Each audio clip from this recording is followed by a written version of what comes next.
আটাইতকৈ ডাঙৰ কথা UPSC পৰীক্ষা দিওঁতেও ক'তো নেট নাকাটে UPSC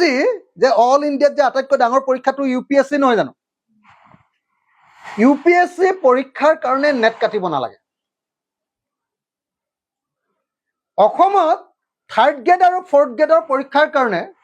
মোবাইলটো নিবলৈ নিদিয়ে তাৰ পাছতো আকৌ নেটটো কাটি দিব লাগে সব 3.5 কোটি মানুহ কি ভয়ংকৰ গৃহ বিভাগ কি একদম দক্ষ গৃহমন্ত্ৰী হয়নে কি দক্ষ পুলিচ কি দক্ষ প্ৰশাসন দি দক্ষ সিস্টেম অসমৰ বোলে সৰ্বশ্ৰেষ্ঠ মুখ্যমন্ত্ৰীজন কোনোবাই কয় নহয় অসমৰ বোলে সৰ্বশ্ৰেষ্ঠ মুখ্যমন্ত্ৰীৰ দিনৰ পৰীক্ষা কি পৰীক্ষা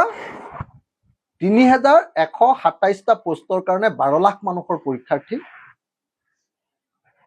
পৰীক্ষা দিবলৈ যোৱা মানুহবিলাকে কোনেও মোবাইল নিব নোৱাৰিব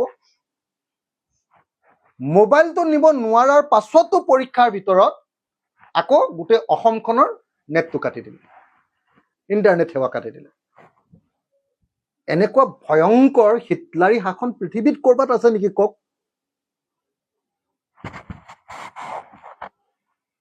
এটা গণতান্ত্ৰিক চেতনাৰ কথা যে 3127টা পোষ্টৰ কাৰণে হোৱা এটা পৰীক্ষাত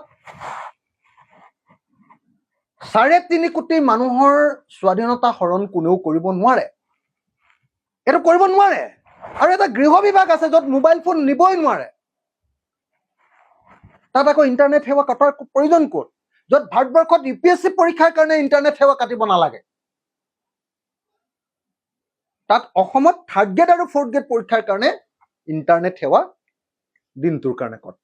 তেওঁলোকৰ নিজৰ কনফিডেন্স নাই নিজে মোবাইল কোনবাই লৈ যাব পাৰে সুৰক্ষাৰ দিকটো তেওঁলোকৰ মাজত কুৰুঙা ৰৈ যাব বুলি তেওঁলোক নহয় মানে চৰকাৰখন একেবাৰে ব্যৰ্থ চৰকাৰখন একেবাৰে মানে কি ক'ব আপোনাৰ একদম অদৰকাৰী চৰকাৰ এখন হ'ল একেবাৰে অদক্ষ চৰকাৰ এখন সেই অদক্ষ চৰকাৰখনে নিজৰ দুৰ্বলতা ঢাকিবলৈ দুৰ্বলতা এটা মোবাইলতে ওলাই পৰিব ন কোনোবাই মোবাইল লৈ গ'লে এটা গোটেই দুৰ্বলতা ওলাই পৰিব যে এওঁলোক অদক্ষ সেইটো ঢাকিবৰ কাৰণে গোটেই 3.50 কোটি মানুহক গিনিপিক কৰি পেলালে